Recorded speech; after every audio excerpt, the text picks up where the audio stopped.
This is Sensor Studio using common sense. The Israeli military launched a major airstrike against Houthi rebels. As a result, the Houthi rebel leadership was virtually wiped out. Today, let's talk about this topic. Let's get right into it. The Israeli military's strike on the Houthi stronghold in Yemen was more than a typical airstrike. The pinpoint operation, involving a long-distance flight to the target, clearly shows the mission's nature and intent.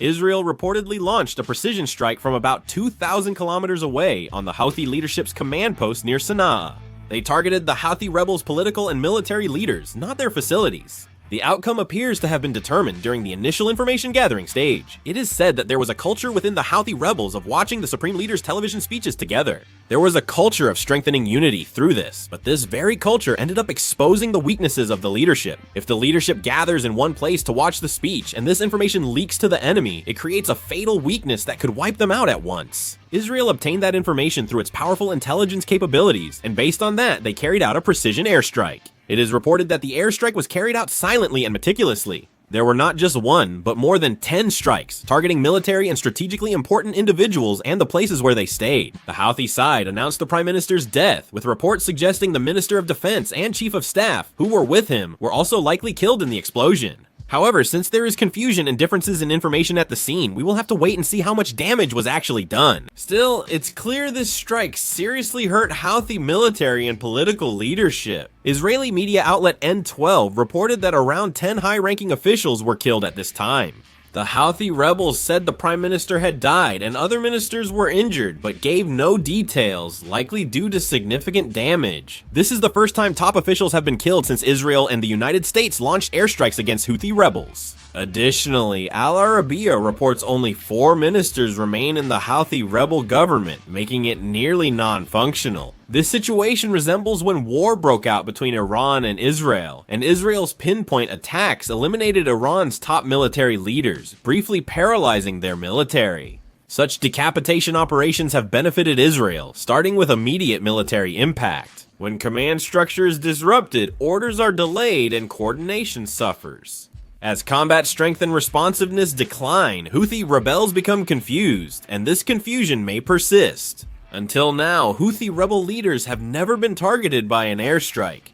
However, this recent airstrike may have instilled psychological fear in the Houthi rebels. It can create fear that their actions are exposed, potentially undermining organizational unity. Israel is cleverly controlling the Houthi rebels, though this may not be entirely beneficial. Striking the leadership also has a high possibility of causing tremendous backlash. When leaders are sacrificed, the remaining forces become enraged and gain justification for retaliation. The Houthi rebels have already issued a statement vowing retaliation, and in this situation there is a high risk of immediate and asymmetric retaliatory attacks. Past cases show that strikes on leadership often lead to more indiscriminate, bold counterattacks. The Houthi rebels have previously launched missile attacks on civilian shipping in Israel, so similar scenarios are likely. Although airstrikes have continued for some time, the Houthi rebels have stayed silent, likely due to the significant damage. In summary, this Israeli airstrike was a precise attack targeting the Houthi rebels' core. In the short term, it dealt a serious blow to the Houthi rebels' command structure, and in the medium to long term, it is likely to increase regional tensions by providing justification for retaliation. However, since the Houthi rebels are quiet, it seems things will remain calm for the time being. Depending on the response, this airstrike could remain a local event or become a turning point that shifts the Middle East power balance. But what's important here is that Israel did not see this airstrike as the end of everything. Israeli Defense Minister Yoav Gallant stated firmly, "This attack is just the beginning." He said they would decide when the war with the Houthis ends. These words are not just rhetoric, but a strong signal that more military actions will follow. In fact, during this operation, the Israeli military suffered almost no damage. In fact, none at all. It was a one-sided airstrike, and as a result, the Houthi rebels' key leadership suffered significant damage. But the problem is, this isn't the end, because the Houthi rebels have continuously targeted Israel with drone and missile attacks up until now. From Israel's perspective, they believe this is the opportunity to put an end to it once and for all. They aim to shake the military foundation to its core, not just retaliate. That's why more airstrikes are seen as highly likely. And Israel's message is clear: if necessary, we can strike again at any time.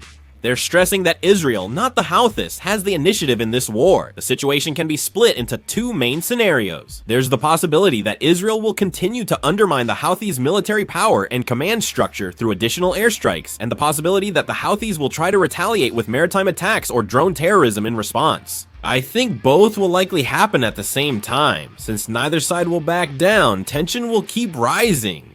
Especially since Israel's hardline statements are likely to lead to real action rather than just threats. The whole world is on high alert. Conducting an airstrike 2,000 kilometers away is challenging, but the Israeli military is showing strong capability.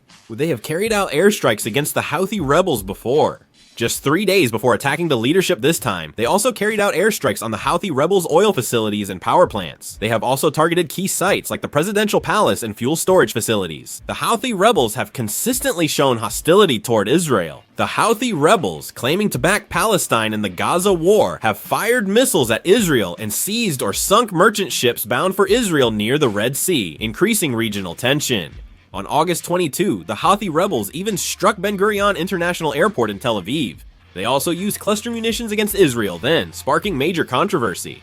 The Houthis attacked Israel after Israel announced plans to fully occupy Gaza and launched military operations, acting in support of Gaza. However, this was a major mistake. The Israeli military said they would respond to cluster munitions used against them by launching airstrikes on the Houthi rebels. As a result, the top leadership was eliminated. There's another point we need to consider. Israel's internal situation is tense, with the government facing heavy criticism over the so-called Gaza issue. As the war continues, civilian casualties rise and international pressure grows. Frustration has grown among Israelis, with many questioning why the war continues. Reservists are being called up so often that frustration is understandably rising. At a time like this, Israel's precision strike on the Houthi rebels carries a significance beyond just a simple military operation. Domestically, it signals we maintain security control and can eliminate distant threats anytime. This greatly stabilizes the public psychologically. Simply put, it was meant to calm public anxiety and restore trust in leadership. Israeli political circles believe the government is taking a clear lead on security issues with this airstrike. Of course, on the other side, there is criticism that this might be a political show to cover up the crisis. During wartime, the strongest message leaders can send is that they've eliminated the enemy and ensured public safety. This airstrike has clearly done that. Now let's focus on the international community. As everyone knows, behind the Houthi rebels stands Iran. The Houthis have essentially received support from Iran, including weapon supplies and even military training. Therefore, this Israeli airstrike can be interpreted not just as targeting the Houthis, but as sending a strong warning message to Iran. For Iran, this is now an unpleasant, embarrassing situation, as if their influence suffered a direct hit.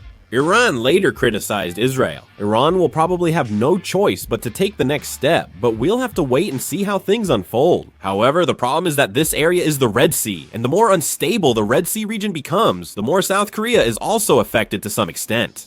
The Houthis can harm Israel most cost-effectively by disrupting the Red Sea, a vital hub for global maritime trade. Most cargo to Europe uses this route, so if the Houthis disrupt it, logistics costs will increase. Therefore, depending on what choices the Houthis make, it is expected that our economy will also be affected to some extent. The Israeli military has completely eliminated the Houthi leadership. What are your thoughts on this type of Israeli military action?